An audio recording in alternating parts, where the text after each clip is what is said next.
Vous êtes sur Medi 1 et soyez les bienvenus dans ce nouveau numéro de Croissance Verte. Au Sénégal, le bureau pays de l'Institut mondial de croissance verte, plus connu sous l'appellation GGGI, a initié un atelier à l'endroit des institutions publiques et de leurs partenaires. L'objectif est de les former sur les contrats d'achat de transactions carbone, MOPA, dans le domaine de l'article 6 de l'accord de Paris sur le climat. Ces contrats sont des accords commerciaux qui décrivent le volume, le prix et les conditions d'achat négociées des crédits carbone. Le résumé de cette rencontre dans un instant dans notre reportage. Et pour avoir un éclairage sur l'importance de cette initiative de GGGI, nous sommes avec Abdoulaye Seck, gestionnaire de programme d'APA article 6 à GGGI Sénégal. C'est un plaisir de vous recevoir. Bonjour, merci. Bonjour Alexis. Un plaisir également d'être avec vous. Et on se retrouve sur ce plateau juste après notre reportage. Il est signé Daouda Sow et Bachir Bodian. Autorités étatiques, membres d'organisations non gouvernementales de défense de l'environnement, acteurs de la société civile, secteur privé entre autres, sont présents à cette rencontre. L'objectif est d'échanger sur l'article 6 de l'accord de Paris sur le climat. Cet article vise à mettre en place et à encadrer des mécanismes de coopération entre les différents acteurs de la transition écologique. C'est dans ce sens que le bureau pays de l'Institut mondial de la croissance verte, plus connu sous l'appellation GGGI, a initié cet atelier pour accompagner les institutions publiques et leurs partenaires à améliorer la compréhension des concepts juridiques, institutionnels et techniques liés à l'article 6. L'objectif principal d'aujourd'hui, c'est de se retrouver et d'essayer d'aborder le sujet concernant l'article 6 de l'accord de Paris, mais notamment sur le point 6,2 et sur le MOPA pour regarder et aussi échanger et trouver des techniques sur la négociation et le composant, on peut dire, le composant de l'aspect financier. En anglais, c'est MOPA, mais en français, c'est l'achat de crédit carbone en vertu de l'article 6,2. Oui, c'est de l'accord de Paris en fait. Une rencontre à laquelle ont pris part des membres du Comité national sénégalais sur le changement climatique. Le COMNAC est un organe de coordination, de concertation, de formation, de sensibilisation, de gestion et de suivi des différentes activités identifiées dans le cadre de la mise en œuvre de la Convention cadre des Nations Unies sur les changements climatiques et ses instruments juridiques additionnels. Ce comité est au Sénégal depuis plus de, 30 ans. Et, il regroupe l'ensemble des acteurs, y compris le public, le secteur privé, disons aussi la société civile, les collectivités locales et les organisations non gouvernementales. Les contrats d'achat de crédit carbone, bien que fréquents à l'international, ne sont pas encore bien maîtrisés sous nos cieux, d'où la participation de la commission atténuation du comité sénégalais sur les changements climatiques. Ce qui est recherché est de s'enquérir du processus et des mécanismes de fonctionnement des contrats d'achat de transactions carbone pour les appliquer aux projets déroulés dans le pays dans le cadre du Fonds vert climat. On a fait le tour du pays pour sélectionner les projets qui sont des projets qui sont inscrits dans le cadre disons, du Fonds vert climat. Nous avons été au sud, à Ziguinchor, avec des projets donc, qui viennent de Bignona, qui nous venaient de Ziguinchor, d'autres projets qui nous venaient de l'intérieur de la Casamance. Nous avons sillonné pour essayer de voir quels sont les projets et nous avons sélectionné un certain nombre de projets. Nous avons essayé aussi au nord, à Saint-Louis, pour sélectionner un certain nombre de projets, et ainsi qu'au centre-est et au centre-ouest. Donc dans tous ces pays, dans toutes ces régions, y compris Dakar, nous avons fait des choix sur quelques projets. Et ces projets vont être accompagnés dans le cadre du Fonds vert climat. Donc ces projets-là auront besoin de maîtriser ces contrats d'achat des résultats d'atténuation. Ce sera très important pour eux, ce sera donc très positif.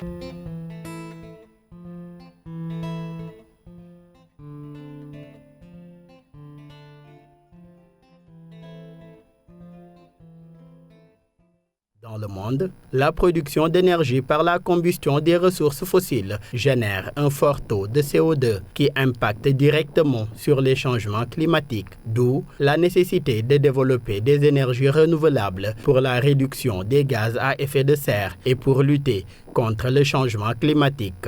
L'État du Sénégal s'est beaucoup engagé sur l'implémentation en tout cas des énergies renouvelables comme étant le levier du développement durable de manière générale, mais surtout d'ailleurs de son levier principal de lutte contre les émissions de gaz à effet de serre dans plusieurs secteurs.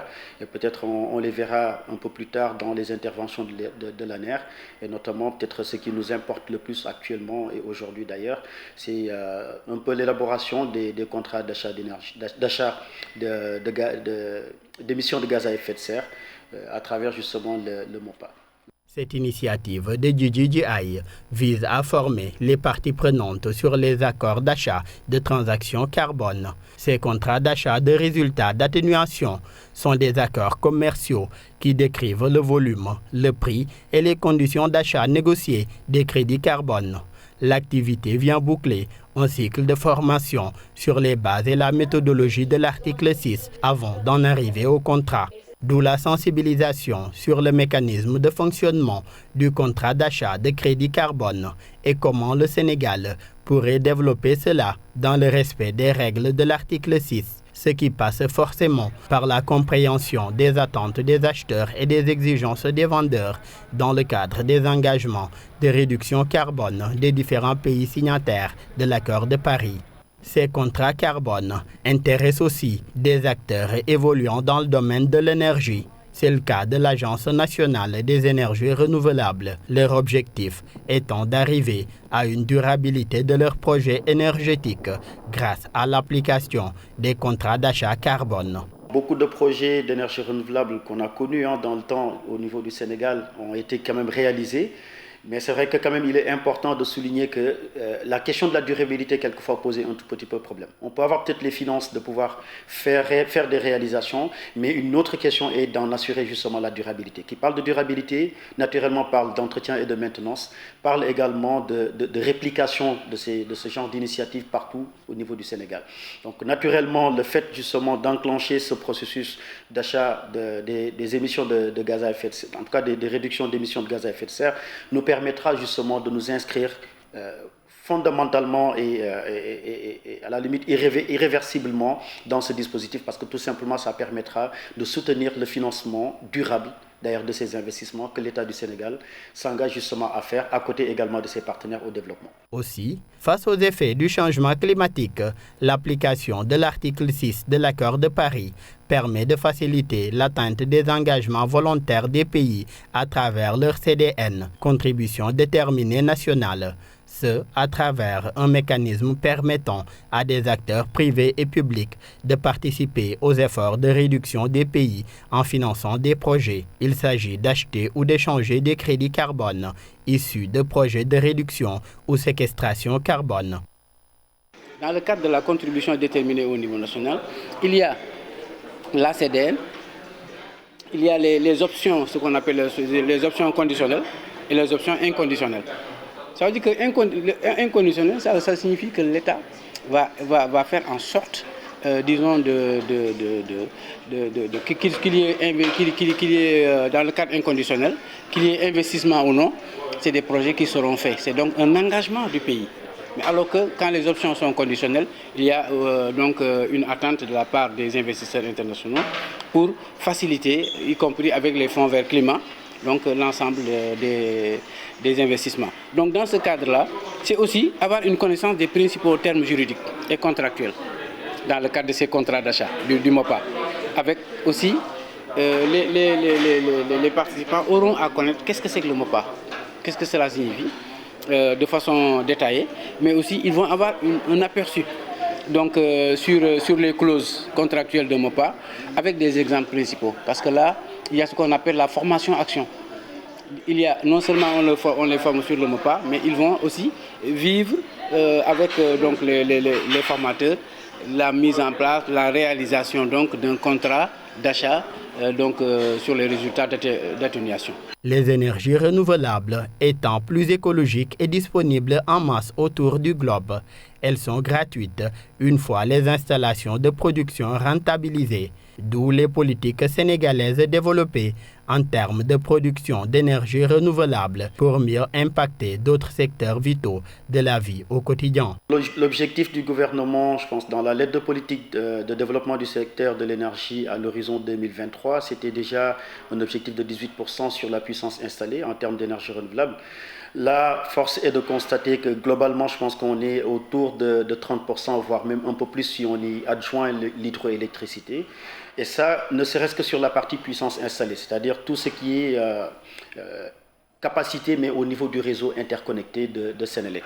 Compte non tenu maintenant des autres applications d'énergie renouvelable ou des autres puissances installées en énergie renouvelable, autant dans tout ce qui est réseau isolé, mais également dans les secteurs productifs, qui est également, nous, d'ailleurs, l'un des leviers sur lesquels on se base et l'un des domaines d'activité phares sur lesquels les interventions principales de l'ANER sont. Donc, à travers déjà l'agriculture, donc l'irrigation solaire, on a beaucoup fait sur l'introduction des pompes solaires au niveau de l'irrigation.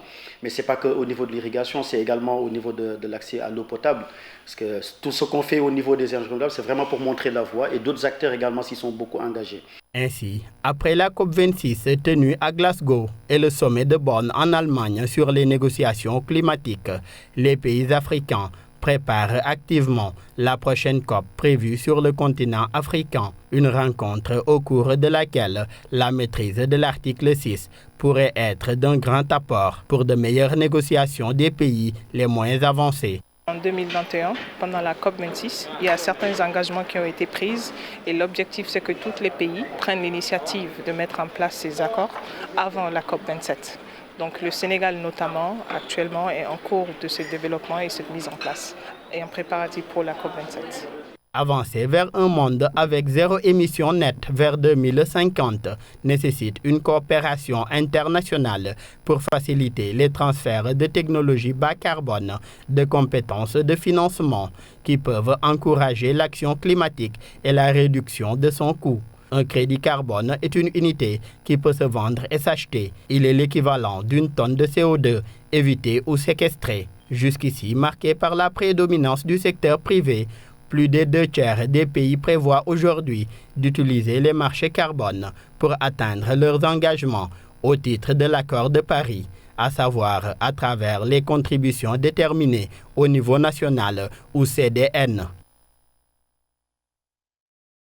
De retour sur le plateau de Croissance Verte et nous sommes avec M. Abdoulaye Seck, gestionnaire de programme d'APA article 6 à GGGI Sénégal. M. Seck, d'abord, comment l'application de l'article 6 de l'accord de Paris pourrait faciliter l'atteinte des engagements volontaires des pays à travers leur contribution déterminée nationale?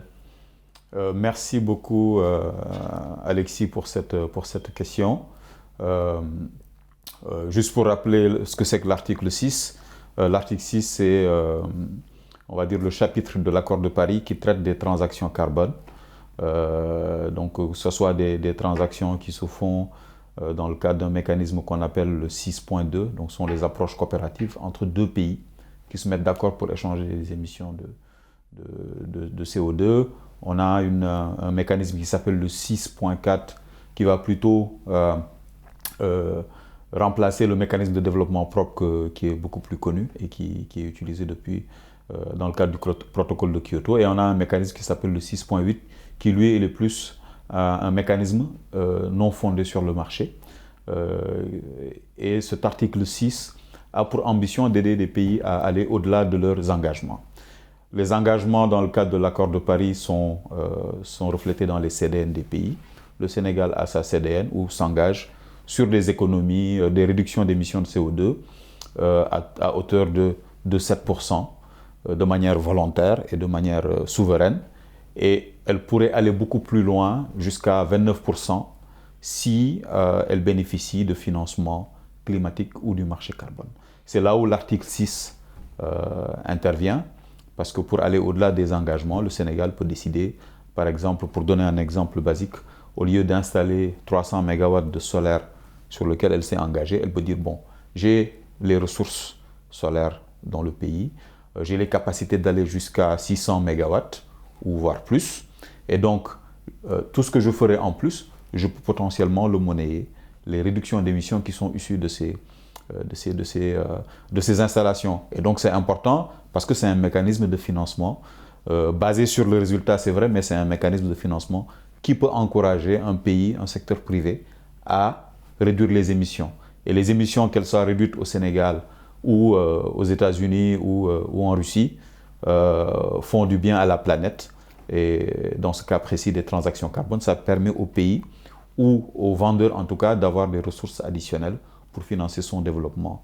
Voilà. Donc globalement, c'est ça l'intérêt de l'article 6 de l'accord de Paris et ça permet d'atteindre les objectifs avec un coût réduit. Maintenant, lors de ces échanges au cours de l'atelier de formation tenu à Dakar, la question des contrats d'achat de crédit carbone a été abordée. Concrètement, qu'est-ce que c'est et quelle est son importance ? Alors, il s'agit d'abord d'un contrat commercial. Donc, un contrat commercial où ce qu'on vend, ce n'est pas une marchandise classique, mais on vend des réductions d'émissions de CO2. Une première chose importante, c'est que ces émissions de CO2 n'ont de valeur que si le Sénégal respecte un certain nombre d'exigences. Ça veut dire qu'on ne peut vendre des crédits carbone que quand on a satisfait à ces engagements. Donc, c'est en respectant l'accord de Paris qu'on peut commercialiser ces réductions d'émissions. Donc, il est important de rappeler les conditions techniques qui permettent de pouvoir commercialiser ce qu'on appelle des IPMO, des réductions d'émissions de CO2. Alors, comment un pays comme le Sénégal pourrait tirer profit de ces contrats de transactions carbone dans le respect des règles de l'article 6 de l'accord de Paris ? Très simplement, en travaillant plus sur les énergies renouvelables, par exemple, en travaillant sur la reforestation. Mais l'idée principale qu'il faut garder en tête, c'est que ça nous permet d'aller au-delà de nos ambitions, mais ça nous permet d'avoir des ressources pour financer notre développement. Je donnais tantôt l'exemple du secteur des énergies renouvelables, où on a un potentiel qui est très élevé. On doit financer notre développement où on a besoin de beaucoup d'énergie. Donc le faire avec les énergies renouvelables pourrait nous permettre d'avoir des ressources additionnelles. Donc le Sénégal a intérêt à s'engager dans ce processus-là, mais il est important d'en connaître les règles et de faire attention parce que qui dit contrat dit condition. Donc il ne faut pas qu'on négocie mal nos contrats. Il faut qu'on ait le meilleur prix, qu'on mette des clauses contractuelles qui nous protègent d'un éventuel défaut. Et tout ça doit être disséminé dans les différentes agences publiques et également aux partenaires privés qui demain seront appelés à commercialiser des IPMO ou des réductions d'émissions de CO2. Vous êtes gestionnaire de programme d'APA article 6 à GGGI Sénégal. Comment une structure comme la vôtre accompagne les pays dans le cadre de cet article ?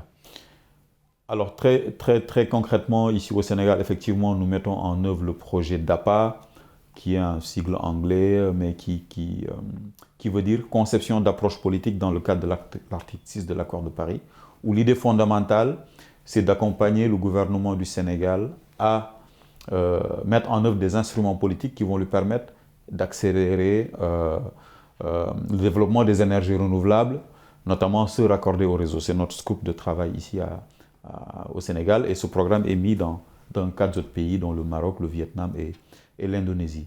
Et l'accompagnement que nous faisons, c'est déjà d'identifier ce potentiel de crédit carbone, mais aider le gouvernement à mettre en place les conditions donc de suivi, évaluation, de monitoring, de développement du projet, mais aussi de former le pays à pouvoir négocier. Alors pour faire ça, la formation en question n'est qu'une partie, on va dire le point culminant, d'une série de formations qui a commencé depuis quelques mois. Nous avons déjà commencé par les bases de l'article 6.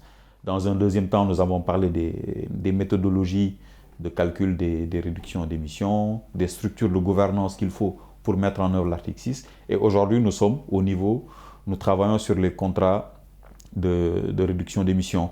Et le rôle de GGGI, c'est d'accompagner les gouvernements. Donc on est une institution intergouvernementale pour aider les pays à se développer. Et notre rôle ici, c'est d'accompagner le gouvernement du Sénégal à identifier les bonnes approches politiques, mais également à mieux se préparer pour négocier demain des contrats avec des pays comme la Norvège ou comme la Suisse qui demain vont vouloir acheter des réductions d'émissions pour aussi être en conformité avec eux, leurs engagements. Pour la question des achats de crédits carbone, où en est le Sénégal et quelle pertinence d'une formation des différentes parties prenantes sur les contrats d'achat de transactions carbone dans le cadre de l'article 6? Alors, en termes de crédit carbone, il faut quand même rappeler que le Sénégal a une petite expérience avec le mécanisme de développement propre. Je ne dirais pas qu'on est les meilleurs, loin de là, mais il y a eu quand même quelques expériences, quelques projets de transactions carbone. Et aujourd'hui, il y a des développeurs privés qui ont vendu des crédits carbone sur le marché, ce qu'on appelle les marchés volontaires. Notre rôle ici, c'est toujours d'aider le gouvernement à avoir les bonnes institutions, les bonnes procédures pour profiter au maximum du marché. Plusieurs personnes, plusieurs experts disent que les marchés carbone, en tout cas dans le cadre du MDP, ont plus profité aux pays asiatiques, aux pays d'Amérique du Sud. Et l'idée ici, dans le cadre de l'article 6, c'est de prendre les devants. Et de ce point de vue-là, le Sénégal est un pays qui suscite beaucoup d'intérêt. Nous avons pas moins de 3 projets pilotes dans le cadre de l'article 6 de Paris, dont je rappelle, les règles ont été adoptées qu'à la dernière COP à Glasgow. Donc nous avons déjà 3 projets pilotes, ce qui est déjà très bien. Et donc le Sénégal doit mener ce rôle de leadership-là pour pouvoir bénéficier un maximum de ces marchés carbone, qui sont un outil de financement, encore je le répète, du développement du Sénégal. Monsieur Seck, à l'occasion de la conférence de Bonn sur le changement climatique, tenue en juin dernier pour faire avancer les négociations sur la réponse mondiale à l'aggravation de la crise climatique, les 46 pays les moins avancés ont réclamé des réductions d'émissions et des moyens financiers pour faire face aux impacts du changement climatique.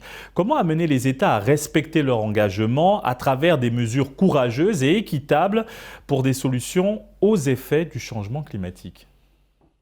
Vous avez raison, la dernière COP a permis encore de mettre sur la table la question de l'ambition et la question du financement. L'article 6 dont on parle est un des outils de financement de la mise en œuvre des engagements des pays, notamment des CDN. On peut citer le Fonds vert pour le climat, qui est également un autre mécanisme que les pays comme le Sénégal et d'autres pays sous-développés peuvent utiliser. On peut également citer le fonds d'adaptation. Il est vrai que les objectifs qui étaient fixés lors de la COP de Paris ne sont pas totalement respectés.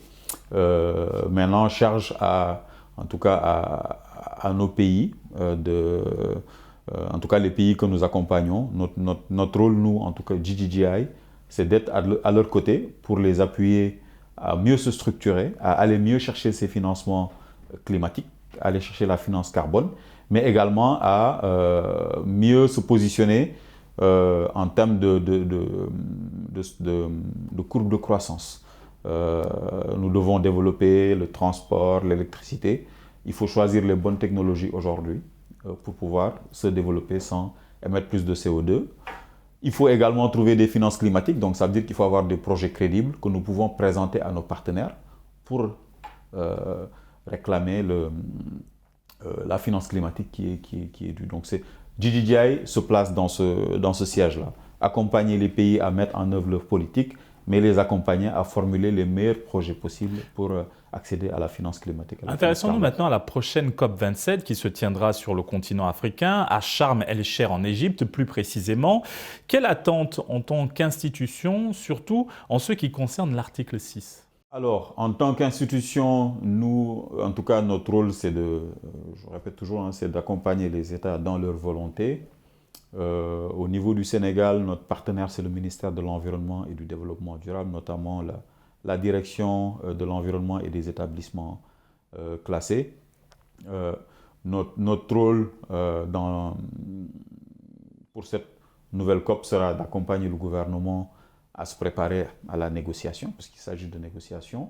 Les négociations, par exemple, sur l'article 6 vont se poursuivre, mais surtout aujourd'hui que les règles sont décrites pour mettre en place les mécanismes opérationnels, donc les procédures, mettre en place les institutions qui vont être chargées de contrôler les règles qui ont été adoptées. Et nous, notre rôle là-dedans, c'est d'appuyer le gouvernement du Sénégal qui, je dois le rappeler, a déjà un rôle de leadership très important. Il faut noter qu'aujourd'hui, c'est le Sénégal qui préside l'AMCEN. Le Sénégal préside également le groupe des PMA pour les négociations. Plusieurs experts sénégalais sont impliqués dans les négociations climatiques et le Sénégal est également président de l'Union africaine à travers. Donc tous ces points-là montrent que le Sénégal a un rôle de leadership et nous ne pouvons que nous placer dans ce siège-là pour accompagner le gouvernement à être leader dans ces négociations, mais surtout à montrer l'exemple au niveau du continent en tant que pays PMA, mais qui fait des efforts très importants. Un des interlocuteurs l'a rappelé, le Sénégal a déjà 30% d'énergie renouvelable dans son mix énergétique. Donc nous avons ce rôle-là de continuer à appuyer le Sénégal et tous les autres pays qui sont membres de JJI à développer des politiques climatiques réalistes.